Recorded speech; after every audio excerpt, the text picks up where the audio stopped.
இந்த மின்சார கட்டணத்தை பாராளுமன்ற தேர்தலும் விக்கிரவாண்டி தேர்தலுக்கு முன்பே ஜூலை 1ஆம் தேதியிலிருந்து மின்கட்டண உயர்வு வரப்போவதாக செய்திகள் வந்தது.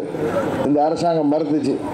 தேர்தல் முடிந்த பிறகு அறிவிச்சிருக்காங்க. பயம் விக்கிரவாண்டியில் என்னதான் பணத்தை அள்ளி கூட்டினாலும் இந்த மின்கட்டண உயர்வு நம்மை தோற்கடித்து விடுகின்ற பயம். இது ஒரு பகல் கொள்ளை போல, ஏழை எளிய மக்களிடம் வழிப்பறி செய்வது போல இவர்கள் ஸ்லாப் ரேட்டில் மின் கட்டணத்தை ஃபிக்ஸ் பண்ணிட்டு மக்கள் தலையில் மாதம் 5400 கோடிக்கு இவர்கள் மின் உற்பத்தியை பெருக்காமல் தனியாரிடம் வாங்குகிற மின்சாரத்திற்கு அதையெல்லாம் சரி செய்வதற்கு மக்கள் தலையில் வரியாக மின்கட்டண உயர்வாக தலையில் சுமத்துறாங்க.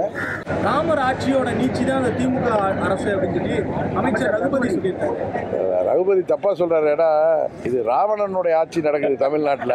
தமிழ்நாட்டில் ஒரு நல்ல ஆட்சியில் வரணும். இது மக்கள் விரோத போதை புழக்கம் உள்ள கூலிப்படைகள் பெருகி இருக்கிற ஆட்சியால இருக்கு. ஆண்டு ஒன்றுக்கு 10 லட்சம் பேருக்கு வேலை வாய்ப்பை உருவாக்கி தரேன்னாரு ஸ்டாலின். அதுதான் இப்படி உருவாக்கி தர்றாரு போல இருக்கு.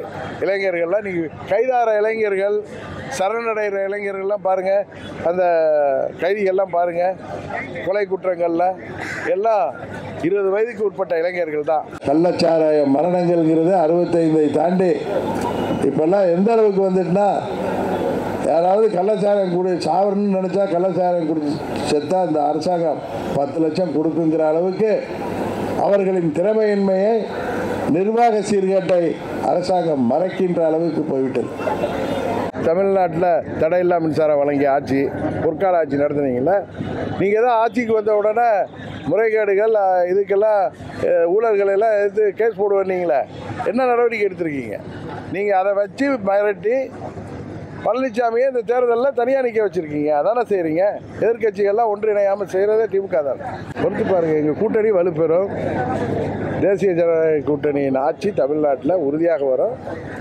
ஒரு நல்ல ஆட்சி தமிழ்நாட்டில் வரும். சூரிய ஒளி மின்சாரம், இன்னும் சொல்லப்போனால் காற்றாலை மின்சாரம்லாம் இருக்கிற திட்டங்களை எல்லாம் முறைப்படுத்தினாலேயே தமிழ்நாட்டுக்கு தேவையான மின் உற்பத்தி பண்ண முடியும்.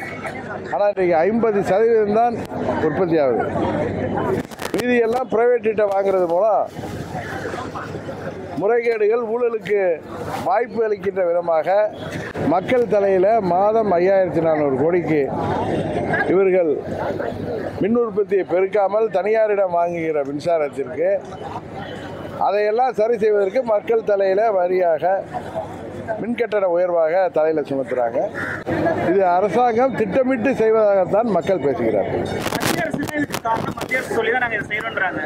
இல்லை, மத்திய அரசு இது போல நலிவுற்று இருக்கிற மின் வாரியத்தெல்லாம் RDSS ஸ்கீம் மூலம் அதுக்கு மானியங்கள் கொடுத்து அதெல்லாம் அந்த நலிவுற்ற நிலைமையிலிருந்து சரி செய்வதற்காக பல ஸ்கீம்ஸ் சொல்லியிருக்காங்க.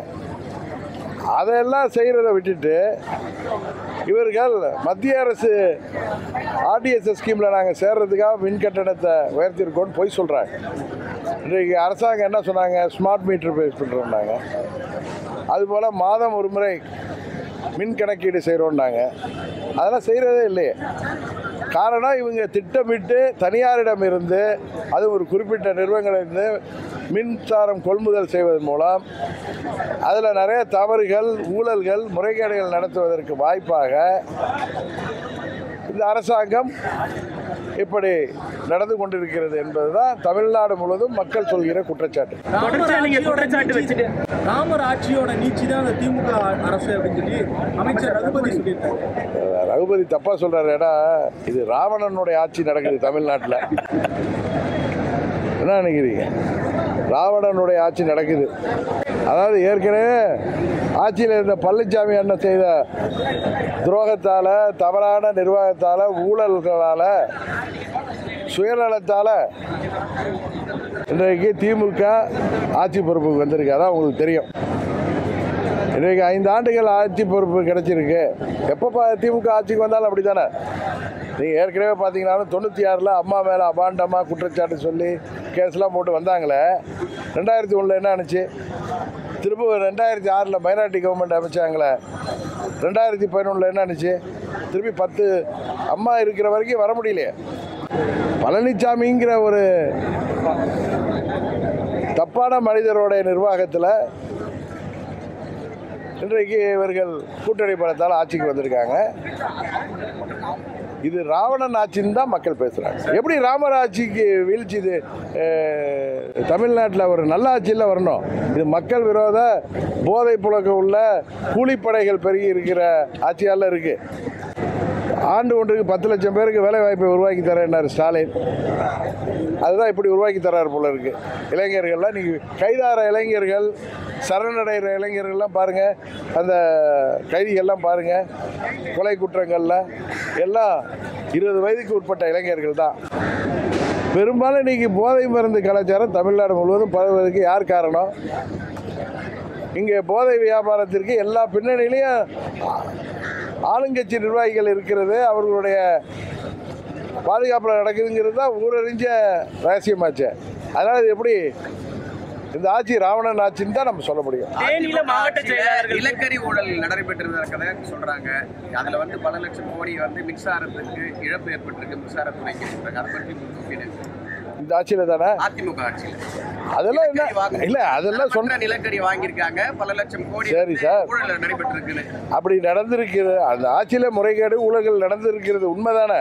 பழனிசாமி ஆட்சியில் அப்படி இருந்திருந்தா இவங்க வழக்கு தொடக்க வேண்டியதானே. சும்மா மிரட்டிக்கிட்டு அவங்கள கையில் வச்சுக்கிட்டு இந்த ஆட்சி நடக்குது. பழனிசாமி திமுகவுடைய பி டீமா இருக்கும்போது இல்லை சார், அது இவங்க ஆட்சியில் இருக்கிறது திமுக தானே. இவங்க அது மேலே நடவடிக்கை எடுக்க வேண்டியது தானே. என்ன நடவடிக்கை எடுத்தாது? அதாங்க நான் என்ன சொல்கிறேன், 91 96 நடந்ததுன்னு சொல்கிறீங்க. உங்கள் 96 2001 ரொம்ப சுத்தமான ஆட்சி, மின்தட்டு பாடை இல்லாமல் இருந்துச்சு. அதுமாதிரி 2006 11 நீங்கள் தமிழ்நாட்டில் தடையில்லா மின்சாரம் வழங்கிய ஆட்சி, பொற்கால ஆட்சி நடத்துனீங்கள. நீங்கள் தான் ஆட்சிக்கு வந்த உடனே முறைகேடுகள் இதுக்கெல்லாம் ஊழல்கள் எல்லாம் எடுத்து கேஸ் போடுவீங்களே, என்ன நடவடிக்கை எடுத்திருக்கீங்க? நீங்கள் அதை வச்சு மிரட்டி பழனிசாமியை இந்த தேர்தலில் தனியாக நிற்க வச்சுருக்கீங்க. அதானே செய்கிறீங்க. எதிர்கட்சிகள்லாம் ஒன்றிணையாமல் செய்கிறதே திமுக தான். மின்சாரத்துறை சார்பாக நம்ம குற்றம் சாட்டி ஆர்ப்பாட்டம் நடத்துகிறோம். ஏற்கனவே ஜெயலலிதா அம்மையார் இருக்கும்போது இந்த மாதிரி நடந்துட்டு இருக்கு. அதை பற்றி தான் கேள்வி கேட்குறேன். அதுதான் சார். அப்படின்னா இப்போ நீங்கள் என்ன சொல்ல வர்றீங்கன்னா, முன்ன ஆட்சியில் தவறு நடந்தால் இப்போயும் நடந்தால் கண்டுக்காமல் போங்கங்கிறீங்க. அதானே நீங்கள் சொல்கிறீங்க. அப்படி தானே கேட்குறீங்க. முன்னாடி நடந்துருந்தா இப்போ நீங்கள் தானே ஆட்சி பொறுப்பில் இருக்கீங்க. அது மேலே நீங்கள் வழக்கு தொடருங்க. அந்த முறைகேடுகள் ஊழலுக்கு காரணமானவங்களை கைது பண்ணுங்க. அவர்களை வெளியில் உண்மையை கொண்டு வாங்க வெளியில். உங்களுக்கு அதுக்கு எங்கே நேரம் இருக்குது? உங்களுக்கு இங்கே தமிழ்நாட்டில் அதுக்கு எங்கே நேரம் இருக்குது உங்களுக்கு? சார், என்னதான் எதிர்க்கட்சிகள் குற்றச்சாட்டு வச்சாலும் நல்லாட்சி தொடர்றதுனால தான் நாங்கள் தொடர்ச்சியாக தேர்தலில் மக்களுடைய வாக்குகளை பெற்று வெற்றி பெற்றிருக்கோம் அப்படின்னு சொல்லிட்டு முதல்வர் சொல்கிறாரு. 2019 வெற்றி பெற்றது உங்களுக்கு தெரியும். பழனிசாமியோட தப்பான ஆட்சிக்கு எதிராக. 2001 அதான், 21 அதான். இப்பொழுது அவர்கள் வெற்றி பெற்றது அந்த கூட்டணி பலத்தையெல்லாம் தாண்டி ஜனநாயகத்தை பணநாயகத்தாலும் ஜெயிச்சிருக்காங்க. அதான் உண்மை. மாவட்ட செயலாளர் கூட்டம் வைக்கிறதுக்கான காரணம் இல்லை, இப்போ போன ஆண்டு நான் திருச்சியில் நடத்தினேன். இந்த முறை மதுரையில் வைக்கணுன்னாங்க, தேனியில் வைக்கணும்னு கேட்டாங்க நிர்வாகிகள். அதனால் தெரியல. வேற ஒன்றும் தனிப்பட்ட காரணங்கள் எதுவும் கிடையாது. சொன்னீங்க முதல் முறையாக தமிழகத்தில் கூட்டணி ஆட்சி அமைப்புகளுக்கு தேசிய ஜனநாயக கூட்டணி மேலும் வலுப்பெறும். மேலும் யாரும் வர்றாங்களா? பொறுத்திருந்து பாருங்க, பொறுத்து பாருங்க. எங்கள் கூட்டணி வலுப்பெறும். தேசிய ஜனநாயக கூட்டணியின் ஆட்சி தமிழ்நாட்டில் உறுதியாக வரும். ஒரு நல்ல ஆட்சி தமிழ்நாட்டில் வரும். ஊழலற்ற ஆட்சி வரும். மக்கள் விரும்புகிற ஆட்சி, படிப்படியாக மதுவிலக்கு வருகின்ற ஆட்சியாக ஒரு சிறந்த ஆட்சி தமிழ்நாட்டில் கொடுப்பதற்கு நாங்கள் உறுதியாக அதுக்கு சபதமேற்றிருக்கிறோம். அதை செய்து காட்டுவோம். அதிமுக வருவதற்கான வாய்ப்பு இருக்கு. அம்மாவின் தொண்டர்கள் நிறைய பேர் இந்த கூட்டணியில் வருவாங்க. தொண்டர்களோடு சேர்ந்து இந்த மக்கள் விரோத திமுக அரசுக்கு எதிராக ஆட்சிக்கு வந்து இந்த 3 ஆண்டுகளில் சொத்து வரி, மின் கட்டணத்தை ஒவ்வொரு ஆண்டும் மக்களை வதைக்கின்ற விதமாக ஏற்றி வருவதை எதிர்த்தும், அதுபோல பத்திரப்பதிவு கட்டணத்தை உயர்த்தியதை எதிர்த்தும், குடிநீர் வரி, பால் பொருட்களை 6 முறைக்கு விலையை உயர்த்தியும், மறைமுகமாக பேருந்து கட்டணத்தை உயர்த்தியும் இந்த ஆட்சியாளர்கள் தமிழ்நாட்டு மக்களை, குறிப்பாக ஏழை எளிய மக்களை, விவசாயிகளை, தொழிலாளர்களை,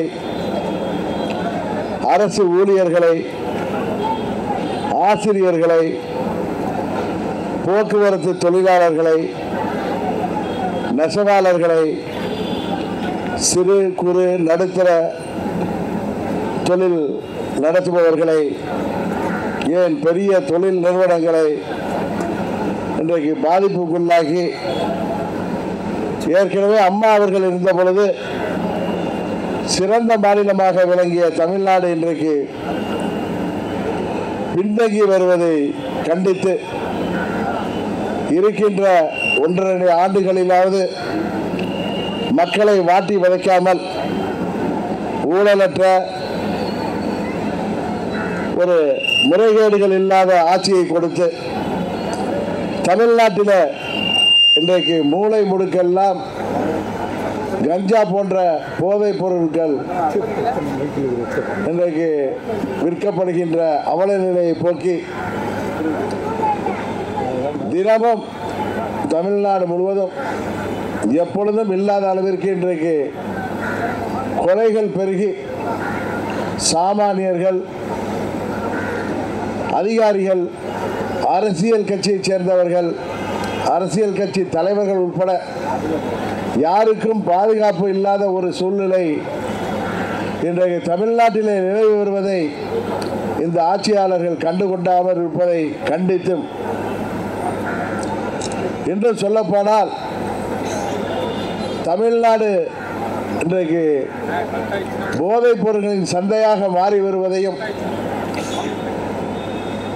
போதைப் பொருள் கடத்தலுக்கு மையமாக விளங்கி வருவதையும், அதனால் குறிப்பாக மாணவர்கள், கல்லூரி செல்கின்ற மாணவர்கள், பள்ளி செல்கின்ற மாணவர்கள், இளைஞர்கள் அனைவரும் இன்றைக்கு குறிவைத்து போதைப் பொருள் கலாச்சாரத்தால் பாதிக்கப்பட்டு 20 வயதுக்கு உட்பட்ட இளைஞர்கள் கூலிப்படைகளாக மாறி 5000த்திற்கும் 10,000த்திற்கும் இன்றைக்கு யாரை வேண்டுமானாலும் கொலை செய்து விடலாம் என்கிற நிலை தமிழ்நாட்டிலே இதுவரை கேள்விப்படாத அளவிற்கு இன்றைக்கு ரவுடிகள், கூலிப்படையின் நடமாட்டம் தமிழ்நாடு முழுவதும் எங்கு பார்த்தாலும் கொலை, கொள்ளை, பாலியல் வன்கொடுமைகள், பெண்களுக்கு பாதுகாப்பு இல்லாத நிலைமை என முன்பெல்லாம் வட இந்தியாவிலே உள்ள பீகாரையும் உத்தரப்பிரதேசத்தையும் சொல்வது போல இன்றைக்கு அம்மா அவர்கள் காலம் வரை அமைதி பூங்காவாக திகழ்ந்த தமிழ்நாடு இன்றைக்கு பாதுகாப்பாக அற்ற ஒரு மாநிலமாக திகழ்ந்து வருவதை காரணமாக இருக்கின்ற ஆட்சியாளர்களை, தமிழ்நாட்டு ஆட்சியாளர்களை கண்டித்து இந்த கண்டன ஆர்ப்பாட்டம் இங்கே நடைபெற்று வருகிறது. உங்களுக்கெல்லாம் தெரியும், அம்மா அவர்கள் இருந்த பொழுது தமிழ்நாடு மின்சார உற்பத்தியிலும் சரி, மின் பகிர்விலும் சரி, இது ஒரு மின்மிகை மாநிலமாக இருந்தது. ஆனால் இன்றைக்கு திமுக ஆட்சியில் மின்குறை மாநிலமாக, எப்பொழுதெல்லாம் திமுக ஆட்சிக்கு வருகிறதோ அப்பொழுதெல்லாம் தமிழ்நாட்டில் மின்வெட்டு வரும் என்பது அது கடந்த கால வரலாறு. கருணாநிதி அவர்கள் ஆட்சியில் இருந்த பொழுது அம்மா அவர்கள் ஒன்று சொன்னது ஞாபகம் வருகிறது. மின்சாரம் கொடுக்க வக்கில்லை, மின்சார கட்டணத்தை உயர்த்துவதற்கு வெட்கமில்லையா என்று அம்மா அவர்கள் சொன்னது ஞாபகம் வருகிறது. இன்றைக்கு அவரது மகன் திரு ஸ்டாலின் அவர்கள் ஆட்சியிலும் இன்றைக்கு மின்சார தட்டுப்பாடு, அறிவிக்கப்படாத மின்வெட்டு, சாமானியர்கள் முதல் விவசாயிகள், தொழில் நிறுவனங்கள் என அனைவரும் இந்த மின்வெட்டால் பாதிக்கப்படுகின்ற நிலைமை தமிழ்நாட்டில் இன்றைக்கு ஏற்பட்டிருக்கிறது. இன்றைக்கும் உங்களுக்கு நல்லா தெரியும், தமிழ்நாட்டில் நமது வட சென்னை மின் நிலையம் உட்பட, அனல் மின் நிலையம் உட்பட, அங்கே வட சென்னையில் 2 அனல் மின் நிலையங்கள், மேட்டூரில் 2 அனல் மின் நிலையங்கள், தூத்துக்குடியில் அனல் மின் நிலையம் என 5 அனல் மின் நிலையங்கள், அதுபோல் வட சென்னை அனல் மின் திட்டம், எண்ணூர் அனல் மின் திட்டம் என்று 2 திட்டங்கள், அதுபோல உடன்குடி திட்டம், உப்பூர் திட்டம் என 5 மின் திட்டங்கள், அனல் மின் திட்டங்கள், அதுபோல வழுதூர் எரிவாயு நிலையம், குத்தாலம் எரிவாயு நிலையம், பேசின் பிரிட்ஜ் எரிவாயு நிலையம் என 3-4 எரிவாயு நிலையங்கள், பற்றாக்குறைக்கு காற்றாலை மின்சாரங்கள், சூரிய ஒளி மின்சாரங்கள் என பல நிறுவனங்கள் இருந்தும் இன்றைக்கு தமிழ்நாட்டில் தமிழ்நாடு அரசு அவற்றை எல்லாம் சரியாக பயன்படுத்தாமல் தமிழ்நாட்டின் மின் தேவையில் 50% தான் அரசாங்கத்தால் உற்பத்தி செய்யப்படுகிறது. மீதி 50% குறிப்பிட்ட சில தனியார் நிறுவனங்களிலிருந்து விலைக்கு வாங்கப்படுகிறது. இது உள்நோக்கத்துடன் நடைபெறுவதாக தமிழ்நாட்டில் எல்லா பகுதியிலும் மக்கள் பேசி வருகிறார்கள். காரணம், திமுக ஆட்சிக்கு வந்த பிறகு 21-22 40,000 கோடிக்கு தனியார் மின் நிறுவனத்திலிருந்து மின்சாரம் பெறப்பட்டிருக்கிறது. 22-23 50,000 கோடி, 23-24 65,000 கோடி என கிட்டத்தட்ட 1,55,000 கோடி ரூபாய்க்கு இதுவரை மின்சாரம் தனியார் நிறுவனங்களிடம் பெறப்பட்ட காரணத்தினால் மாதம் ஒன்றுக்கு கிட்டத்தட்ட 5,400 கோடி அதற்காகவே செலவிடப்பட்டதால் அந்த சுமையெல்லாம் இன்றைக்கு மக்கள் தலையில் சுமத்துகின்ற விதமாக, ஏழை எளிய மக்களின் வயிற்றிலே அடிப்பதுகின்ற விதமாகவும் விவசாயிகள் அவர்களுக்கு மின்சார தட்டுப்பாடு, இந்த அரசாங்கம் தேர்தல் அறிக்கையில் சொன்னது போல மும்முனை மின்சாரமோ இலவச மின்சாரமோ சரியாக வழங்கப்படாதது, தொழிற்சாலைகளுக்கு ஏற்கனவே மின் தட்டுப்பாடினால் அவர்களுக்கு கடந்த ஆண்டுகளில் ஏற்றப்பட்ட மின்கட்ட உயர்வால், கட்டண உயர்வால் பல சிறு குறு நடுத்தர தொழிற்சாலைகள் எல்லாம் மூடப்பட்டு இளைஞர்கள் வேலைவாய்ப்பு இல்லாமல் தவிக்கின்ற நிலைமை இன்றைக்கு தமிழ்நாட்டில் ஏற்பட்டிருக்கிறது. இதெல்லாம் இந்த அரசாங்கம் சர்க்காரியா கமிஷன் சொன்னது போல சயின்டிபிக் கரப்ஷன் என்கிற அறிவியல் பூர்வமான ஊழலிலே கெட்டிக்காரர்கள் திமுக காரர்கள். அவர்கள் தமிழ்நாடு அரசாங்கத்திற்கு உட்பட்ட மின் உற்பத்தியை பெருக்கினால் அதிலே முறைகேடு ஊழல்கள் செய்ய முடியாது என்கிற காரணத்தினால் தனியாரிடமிருந்து மின்சாரம் வாங்குவதில்தான் ஊழலுக்கும் முறைகேட்டுக்கும் வழி இருக்கிறது என்கிற காரணத்தினால் இந்த 3 ஆண்டுகளிலேயே கிட்டத்தட்ட 1.5 லட்சம் கோடிக்கு மேல் அவர்கள் மின்சாரத்தை வாங்கியிருக்கிறார்கள். ஆனால் தேர்தல் அறிக்கையில் திரு ஸ்டாலின் அவர்கள் என்ன சொல்லியிருக்கிறார்கள்? விவசாயிகளுக்கு, சாமானியர்களுக்கு, தொழிற்சாலைகளுக்கு தடையில்லா மின்சாரத்தை வழங்குவோம் என்று சொல்லியிருக்கிறார்கள். ஆனால் அதற்கான எந்த முயற்சியுமே இந்த அரசாங்கம் எடுக்கவில்லை. இன்னும் சொல்லப்போனால் தொழிற்சாலைகளுக்கு இவர்களால் பல்வேறு கஷ்டங்கள்.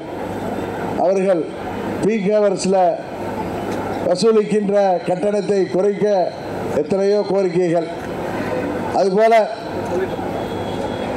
தொழில் நிறுவனங்களை பாதிக்காத வண்ணம் தொழிலாளர்கள் பாதுகாக்கப்படுகின்ற வண்ணம் எங்களுக்கு மின் கட்டணங்களை குறையுங்கள் என்று சொன்ன கோரிக்கைகளை எல்லாம் தூக்கி எறிந்துவிட்டு மின் கட்டணத்தை உயர்த்துவதால் இவர்கள் தேர்தல் வாக்குறுதியில் சொன்னார்களே ஆண்டுக்கு 10 லட்சம் பேருக்கு இளைஞர்களுக்கு வேலைவாய்ப்பை உருவாக்கி தருவோம் என்று அவர்களால் செய்ய முடிகிறதா? என்ன ஆயிற்று அந்த வாக்குறுதி? இளைஞர்கள் இன்றைக்கு வேலைவாய்ப்பு இல்லாமல் போதைக்கு ஆளாகி கூலிப்படைகளாக 5000த்திற்கும் 10,000த்திற்கும் தமிழ்நாடு முழுவதும் மாறுகின்ற ஒரு அவல சூழ்நிலையைத்தான் இன்றைக்கு முதல்வர் ஸ்டாலின் அவர்கள் தமிழ்நாட்டிலே உருவாக்கி வைத்திருக்கிறார்கள்.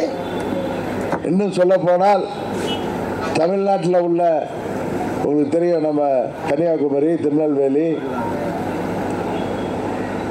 தேனி, அங்கே திருப்பூர், பொள்ளாச்சி, உடுமலைப்பேட்டை பகுதிகளில் காற்றாலை மின்சாரம் தயாரிக்கப்படுகிறது.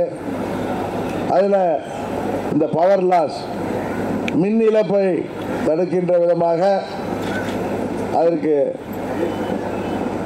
ஒரு சிறப்பு மின்வெளி தடங்களை உருவாக்குவோம் என்று இந்த அரசாங்கம் தேர்தல் வாக்குறுதிகளை சொன்னது. இன்றைக்கு அதெல்லாம் செய்திருக்கிறார்களா? இன்னும் சொல்ல போனால் மின் விபத்துக்களை தடுப்பதற்கும் மின் திருட்டை சரி செய்வதற்கும் அதையெல்லாம் தடுப்பதற்கும் அண்டர் கிரவுண்ட் கேபிள் நிலத்தடி மின் கம்பிகளை கொண்டு செல்வோம். பாதுகாப்பிற்கு, விபத்துக்களை தடுப்பதற்கு, மின் திருட்டை தடுப்பதற்கு என்று சொன்னார்கள். எதுவும் செய்யவில்லை. இவர்கள் இந்த ஆட்சி வந்து 3 ஆண்டுகளில் முதல் 22ல் 30% மின் கட்டணத்தை உயர்த்தியிருக்கிறார்கள். கடந்த ஆண்டு 2.14%, இந்த ஆண்டு 4.26% என மின் கட்டணத்தை உயர்த்தி இருக்கிறார்கள். காரணம் கேட்டால் மத்திய அரசின் RDSS ஸ்கீமில் நாங்கள் சேர வேண்டும் என்றால் மின் கட்டணத்தை உயர்த்த வேண்டும் என்று மத்திய அரசு சொல்லி இருக்கிறது என்று பொய்யை சொல்லி எல்லா பழியையும் மத்திய அரசின் மீது போடுகிறார்கள். உண்மையில் மத்திய அரசு RDSS ஸ்கீம் மூலம் நலிவுற்ற மின் வாரியங்களை மேம்படுத்த, அதன் மூலம் சலுகைகள் பெற பல்வேறு ரிஃபார்ம்ஸை நீங்கள் செய்யுங்கள். குறிப்பாக தேர்தல் அறிக்கையில் ஸ்டாலின் சொன்னார வீடுகளுக்கு ஸ்மார்ட் மீட்டர் பொருத்துவோன்னு. இது வரைக்கும் பொருத்திருக்காங்களா? இன்னும் சொல்ல போனால் மாதம் ஒரு முறை மின் கணக்கெடுப்பு நடத்தப்படும் என்றார்கள். செய்யவில்லை. அதனால தான் இப்போ ஃப்ளாட்டாக கரண்ட்டு ரேட்டு ஃபிக்ஸ் பண்ணி டாரிஃப் ஃபிக்ஸ் பண்ணி இருந்தால் 2 மாதத்துக்கு ஒரு முறை எடுக்கிறப்ப கூட அதனால் மக்களுக்கு பெரிய நஷ்டம் வரப்போவதில்லை. ஆனால் ஸ்லாபில் 500க்கு ஒரு ரேட்டு, 1000 யூனிட் வரைக்கும் ஒரு ரேட் என்று ஃபிக்ஸ் பண்ணிவிட்டு மாதம் கணக்கெடுத்தால் சாதாரணமான மக்களுக்கு, அனைத்து தரப்பு மக்களுக்கும், ஏன் தொழில் நிறுவனங்களுக்கும் இந்த மின் கட்டணம் சேமிப்பு கிடைக்கும். ஆனால் இது ஒரு பகல் கொள்ளை போல, ஏழை எளிய மக்களிடம் வழிப்பறி செய்வது போல இவர்கள் ஸ்லாப் ரேட்டில் மின் கட்டணத்தை ஃபிக்ஸ் பண்ணிட்டு மாதம் கணக்கெடுப்பதை தள்ளி போட்டுக்கொண்டு, ஸ்மார்ட் மீட்டர் பொருத்துவதையும் தள்ளி போட்டுக்கொண்டு, மத்திய அரசிடமிருந்து அவர்கள் சலுகைகளை பெறுவதையும் தள்ளி போட்டுக்கொண்டு, இங்கே தனியாரிடமிருந்து மின்சாரத்தை கொள்முதல் செய்வதன் மூலம் அதில் முறைகேடுகள் செய்வதற்கு வாய்ப்பாக இந்த அரசாங்கம் செயல்பட்டு கொண்டிருக்கிறது. இதுபோல தான் எல்லாத்துலேயும். இன்னைக்கு ஆவின் பால் நிறுவனத்தில் முன்ன இருந்த அமைச்சர் நாசரை மாற்றிட்டு இப்போ புதுசாக ஒரு அமைச்சரை போட்டிருக்காங்க, மனோ தங்கராஜ். என்ன முன்னேற்றம் நடந்திருக்குது, எதை சரி செய்திருக்கிறாரு உங்களுக்கெல்லாம் தெரியும். தமிழ்நாட்டில் கிராமப்புறங்களின் பொருளாதார மேம்பாட்டிற்கும் விவசாயிகளின் வாழ்வாதாரத்திற்கு முக்கியமாக இருப்பது கிராமப்புறங்களில் கூட்டுறவு சங்கங்கள் மூலம் பால் உற்பத்தியாளர்கள் தங்கள் வீட்டில் பசுமாடு வளர்த்து அந்த பாலை எல்லாம் கூட்டுறவு சங்கங்கள் மூலம் அரசுக்கு சப்ளை செய்வதன் மூலம் கிராமப்புற பொருளாதாரம் இந்தியா முழுக்க, குறிப்பாக தமிழ்நாட்டில் அது ஒரு முக்கியமான பங்கு வகிக்குது. பசு வளர்ப்பு, பால் தொழில். ஆனால் இந்த அரசாங்கம் கிட்டத்தட்ட 9189 கிராமப்புற கூட்டுறவு பால் உற்பத்தியாளர் சங்கம் மூலம் அவங்க சொல்கிறதே 25 லட்சத்துலேருந்து மாதம் ஒரு மணிக்கு 30 லட்சம் லிட்டர் பாலை கொள்முதல் செய்கிறோங்கிறாங்க. ஆனால் உண்மையில் 15 லட்சத்துலேருந்து 20 லட்சம் தான் கொள்முதல் செய்வதாக நமக்கு தகவல்கள் கிடைக்கின்றன. இன்னும் சொல்லப்போனால் அந்த கொள்முதலுக்கெல்லாம் பாலுக்கு அந்த பால் உரிமையாளர்கள் கூட்டுறவு சங்கத்தின் சார்பாக அந்த பால் விற்பனை செய்பவர்கள் தங்களுக்கு விலையை கூட்டித் தர வேண்டும் என்று கேட்டு இதுவரை அரசாங்கம் செவிசாய்க்கவில்லை. அதிலும் ஒரு சயின்டிஃபிக் முறைகேடு வழிவகுக்கிறது. காரணம், தனியார் பால் நிறுவனங்களை தமிழ்நாட்டிலே வளர்த்து விடுவதன் மூலம் ஊழலுக்கும் முறைகேட்டிற்கும் வழிவகுப்பதற்காக இன்றைக்கு ஆவின் பால் நிறுவனம் இன்றைக்கு எப்படி செயல்படுகிறது என்பது உங்களுக்கு தெரியும். ஆவினிலே ஊழல் முறைகேடுகளால் 6 முறை அவர்கள் பால் பொருட்களின் விலையை உயர்த்துவதன் மூலம் மக்கள் இன்றைக்கு பாதிக்கப்படுகிறார்கள்.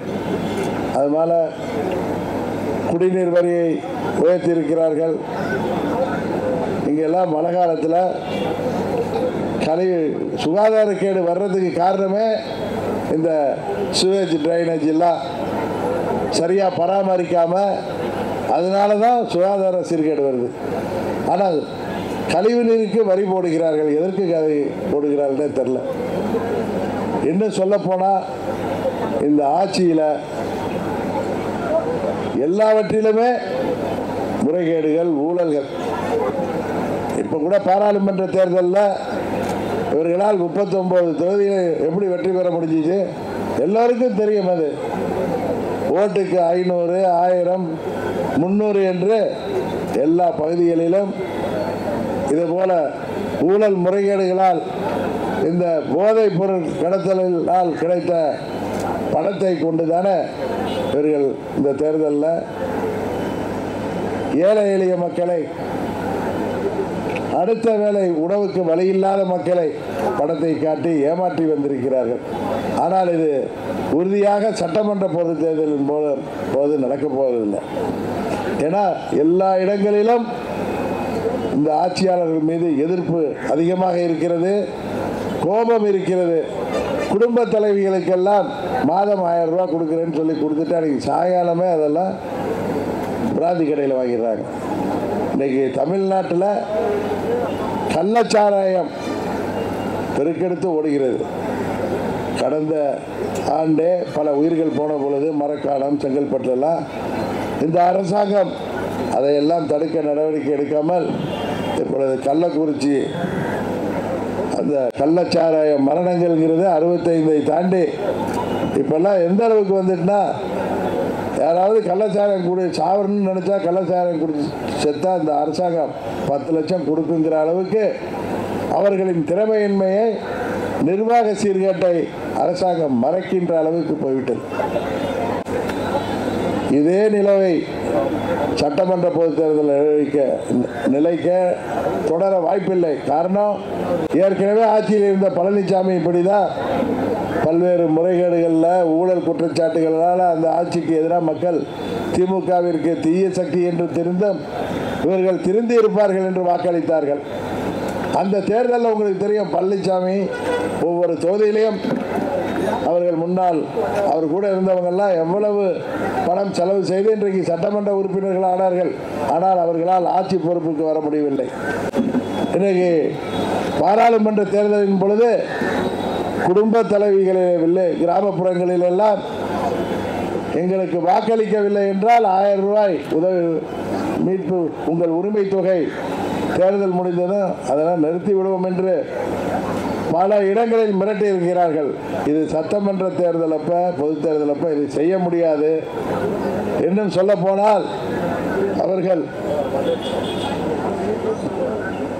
இந்த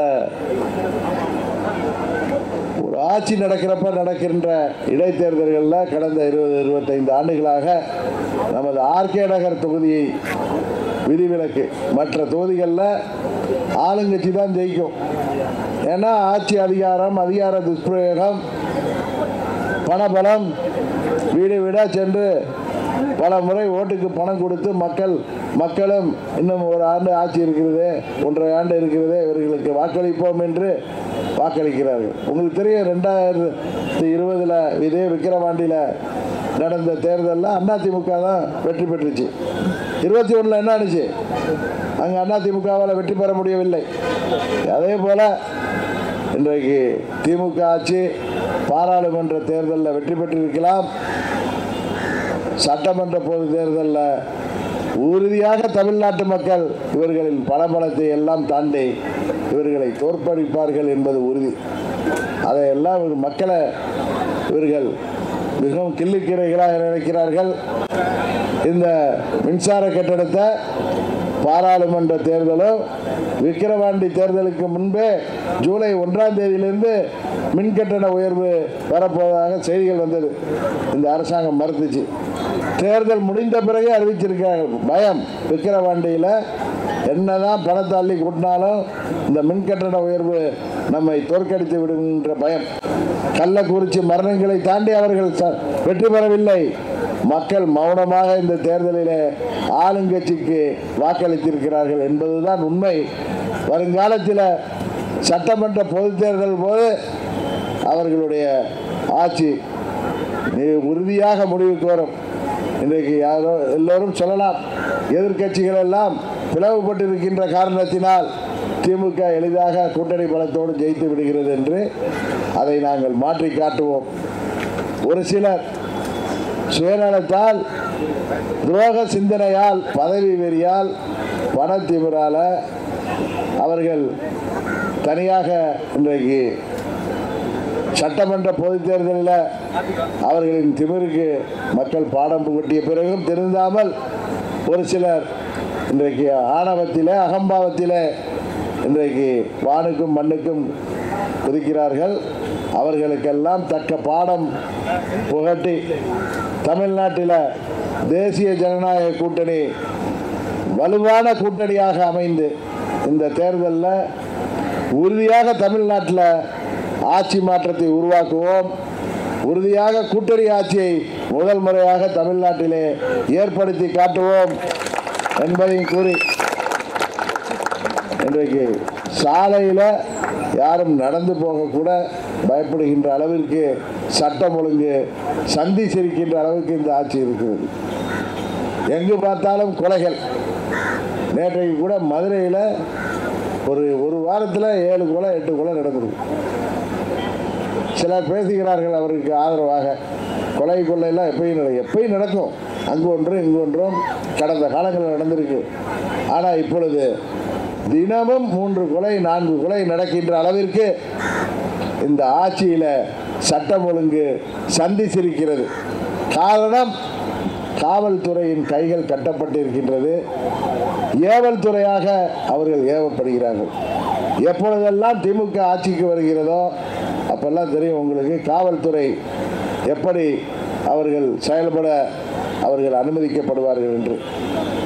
அம்மா அவர்கள் ஆட்சி காலத்தில் காவல்துறை எப்படி செயல்பட்டது என்பதும், ரவுடிகளுக்கும் சமூக விரோதிகளுக்கும் தமிழ்நாட்டில் இடமில்லாமல் இருந்தது. திமுக ஆட்சிக்கு வந்த உடனே இன்றைக்கு ரவுடிகளும் சமூக விரோதிகளும் எல்லா பக்கங்களிலும் எல்லா ஊர்களிலும் இன்றைக்கு அவர்களின் அராஜகங்கள், இன்னும் சொல்ல போனால் இந்த பெய்டு கில்லருங்கிறோமே கூலிப்படைகள் அதிகரித்து வருகிறது. இவர்கள் வருஷத்துக்கு 10 லட்சம் பேருக்கு வேலை வாய்ப்பை உருவாக்குவேன்னு சொன்னாங்க இளைஞர்களுக்கு. இதுதான் வேலை வாய்ப்புன்னு நினைக்கிறேன் இந்த ஆட்சியில். இந்த வேலை வாய்ப்பை தான் திரு ஸ்டாலின் அவர்கள் சொன்னார்கள் என்று நினைக்கிறேன். ஏனால் அவர்களுக்கு தெரிந்த வழி அதுதான். இதுபோல சட்ட ஒழுங்கு கெட்டால்தான் இவர்களுக்கு ஆட்சி நடத்த முடியும் என்கிற ஒரு தவறான எண்ணத்தில் இவர்கள் ஆட்சி நடத்தி கொண்டிருக்கிறார்கள். இன்னும் சொல்ல போனால் இன்றைக்கு எங்கு போதை மருந்து பிடிபட்டாலும் அதில் பின்னணியில் ஆளுங்கட்சியைச் சேர்ந்த நிர்வாகிகள், போதை கடத்தலுக்கு ஆளுங்கட்சியைச் சேர்ந்த நிர்வாகிகள் உடந்தை, எங்கு கொலை கொள்ளை நடந்தாலும் அதில் ஆளுங்கட்சியைச் சேர்ந்தவர்களுக்கு தொடர்பு என்கிற நிலைமையில்தான் இன்றைக்கு தமிழ்நாடு முழுவதும் இன்றைக்கு சட்டம் ஒழுங்கு சந்தித்திருக்கின்றது. அதுபோல மணல் கடத்தலை, அதுபோல சமூக விரோத செயல்களை தடுக்கின்ற அரசு அதிகாரிகள் அச்சுறுத்தப்படுகிறார்கள், கொலை செய்யப்படுகிறார்கள். தமிழ்நாடு ஒரு காட்டுமிராண்டித்தனமான ஒரு நாகரிகத்தில் சென்று கொண்டிருக்கிறது. இதுதான் திராவிட மாடல் என்று தமிழ்நாட்டு முதலமைச்சர் இன்றைக்கு அவர் மார்த்தட்டு கொண்டிருக்கிறார். இவர் திராவிட மாடல் ஆட்சியில் தமிழ்நாட்டில் மூளை முடுக்கெல்லாம் போதை கலாச்சாரம் பரவி இருக்கிறது, போதை மருந்து வியாபாரம் பரவி கிடக்கிறது. குறிப்பாக மாணவர்களுக்கு போதை சாக்லேட், கல்லூரி மாணவர்களுக்கு இளைஞர்களுக்கு போதை மாத்திரை, போதை ஊசி என்று எல்லா இடங்களிலும் மூளை முடுக்கெல்லாம் சந்து பொந்துகளிலெல்லாம் போதை மருந்து வியாபாரம், கள்ளச்சார வியாபாரம் என்று இந்த ஆட்சியில் தமிழ்நாடு இன்றைக்கு மிகவும் அழிவுப்பாதை நோக்கி சென்று கொண்டிருக்கிறது. இதிலிருந்தெல்லாம் மீட்டெடுப்பதற்கு மீண்டும் தமிழ்நாட்டில் அம்மா அவர்கள் ஆட்சியை போன்ற ஒரு சிறந்த ஆட்சியை கொண்டு வருவதற்கு உறுதியாக தமிழ்நாட்டு மக்கள் எங்களுக்கு ஆதரவளிப்பார்கள் என்ற நம்பிக்கை இருக்கிறது. திமுக ஆட்சிக்கு வந்தாலே தமிழ்நாட்டில் சட்டம் ஒழுங்கு கெட்டு போய்விடும், தமிழ்நாட்டில் மின்வெட்டு வந்துவிடும் என்பதை மக்கள் எண்ணி பார்த்து வருத்தப்பட்டு கொண்டு இருக்கின்ற காலம் இன்றைக்கு. அதுபோல பேருந்துகள், இன்றைக்கு காலாவதியான பேருந்துகள் எல்லா பக்கத்துலையும் போயிட்டு இருக்கு. இப்போதான் அவ்வளோ நேரம் வந்ததில் ஒரு பிங்க் பஸ் வருது, அதுலேயுமே பெண்களுக்கு இலவசம்னு சொல்லிட்டு அதை 50 சீட்டு இருக்குன்னா 10-15 சீட்டு கூட பெண்கள் ஏற முடியவில்லை. அதுபோல் எங்கே பார்த்தாலும் பத்திரிகைகளையும் தொலைக்காட்சியில் பார்த்தா பேருந்தில் கதவு உடைத்து விழுகிறார்கள், டயர் கலண்டு போகுது.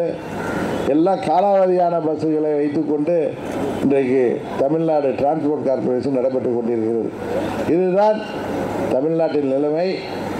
இதையெல்லாம் உறுதியாக தமிழ்நாட்டு மக்கள் சகித்து கொண்டு இருக்க மாட்டார்கள். இந்த கூட்டணியெல்லாம் தாண்டி அவர்கள் ஆட்சி மாற்றத்தை தமிழ்நாட்டு மக்கள் உறுதியாக உருவாக்குவார்கள் என்கிற நம்பிக்கையில் தேசிய ஜனநாயக கூட்டணியைச் சேர்ந்த நிர்வாகிகள், தொண்டர்கள் இன்றைக்கு தமிழ்நாடு முழுவதும் செயல்பட்டு கொண்டிருக்கிறார்கள். உறுதியாக இந்த திமுகவை ஆட்சி பொறுப்பிலிருந்து அகற்றுவோம் என்ற உறுதியை இந்த நேரத்தில் கூறி வாய்ப்புக்கு நன்றி கூறி விடைபெறுகிறேன். நன்றி, வணக்கம்.